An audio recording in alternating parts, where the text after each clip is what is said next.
पटना समेत पूरे बिहार में ई रिक्शा से सफर करने वालों के लिए एक खबर जो है चौंकाने वाली सामने आई है। रोजमर्रा की जिंदगी का सबसे सस्ता और आसान साधन माने जाने वाले ई रिक्शा पर अब बड़ा फैसला लिया गया है। सड़क सुरक्षा को लेकर बढ़ती चिंताओं और लगातार हो रही दुर्घटनाओं के बीच परिवहन विभाग ने नेशनल हाईवे और स्टेट हाईवे पर ई रिक्शा के परिचालन पर पूर्ण प्रतिबंध लगा दिया है। आदेश लागू होते ही राज्य के सभी प्रमुख हाईवे मार्गों से ई रिक्शा गायब हो जाएंगे, जिससे यात्रियों के साथ साथ हजारों चालकों की रोजी रोटी पर भी सवाल खड़े हो गए हैं। राज्य में सड़क सुरक्षा को लेकर परिवहन विभाग ने बड़ा और सख्त कदम उठाया है। नेशनल हाईवे और स्टेट हाईवे पर ई रिक्शा के परिचालन को जो है पूर्ण रूप से रोक लगाने का आदेश जारी किया है। परिवहन मंत्री के निर्देश पर जारी इस आदेश के तहत सभी जिला परिवहन अधिकारियों को स्पष्ट निर्देश दिए गए हैं कि वे अपने अपने क्षेत्रों में निर्धारित हाईवे मार्गों पर ई रिक्शा का संचालन पूरी तरह बंद कराएं।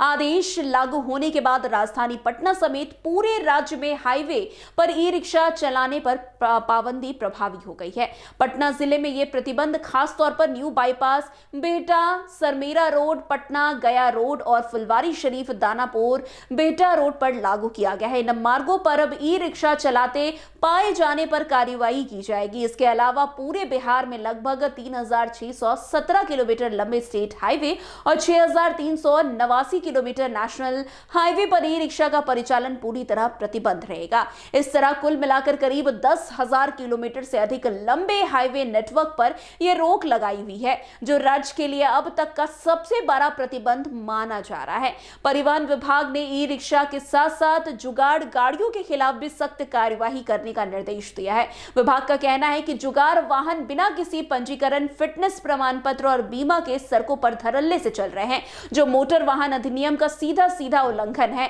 तकनीकी रूप से असुरक्षित होने के कारण ये वाहन सड़क दुर्घटनाओं का बड़ा कारण बनते जा रहे हैं।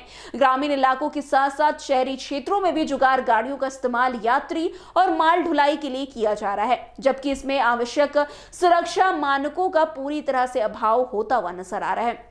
वैसे विभाग के अनुसार जुगाड़ गाड़ियों में ना तो भरोसेमंद ब्रेक सिस्टम होता है और ना ही हेडलाइट, इंडिकेटर, रिफ्लेक्टर या अन्य जरूरी सुरक्षा उपकरण लगे होते हैं। कई मामलों में ये वाहन कबाड़ के पुर्जों से तैयार किए जाते हैं, जिससे इनके फेल होने का खतरा हमेशा बना रहता है। ऐसे वाहनों के कारण न सिर्फ इन्हें चलाने वालों की जान जोखिम में होती है, बल्कि सड़क पर चल रहे अन्य वाहन चालकों और पैदल यात्रियों के लिए भी खतरा पैदा होता है। वैसे मंत्री यानी कि परिवहन मंत्री के निर्देश पर जारी आदेश में अब स्पष्ट किया गया है कि ई रिक्शा और जुगाड़ गाड़ियां यातायात सुरक्षा के लिहाज से गंभीर खतरा है। ई रिक्शा की गति सीमित होती है, जबकि नेशनल स्टेट हाईवे पर तेज रफ्तार बसें, ट्रक और कार चलती रहती है। इस गति के अंतर के कारण टक्कर और जानलेवा दुर्घटनाओं की आशंका कई गुना बढ़ जाती है। इसके अलावा हाईवे का डिजाइन तेज रफ्तार और भारी वाहनों को ध्यान में रखकर किया जाता है, जहां ई रिक्शा न तो पर्याप्त गति पकड़ पाते हैं और न ही अचानक ब्रेक लगाने या मोड़ लेने की स्थिति को सुरक्षित रूप से संभाल पाते हैं। परिवहन विभाग ने साफ कहा है कि सभी जिलों में इस आदेश का सख्ती से पालन कराया जाए। नियमों का उल्लंघन करने वाले ई रिक्शा चालकों और जुगाड़ वाहन संचालकों के खिलाफ जुर्माना, वाहन जब्ती और अन्य कानूनी कार्यवाही की जाएगी। जहां विभाग का आदेश साफ है कि सड़कों पर दुर्घटनाओं को कम करना और आम लोगों की जान माल की सुरक्षा सुनिश्चित करना। खैर, अब इस नियम के लागू हो जाने के बाद खास करके राजधानी पटना में जो भी लोग ई रिक्शा से लगातार आने जाने का क्रम करते हैं, उनको कई सारी समस्याओं का सामना करना पड़ सकता है।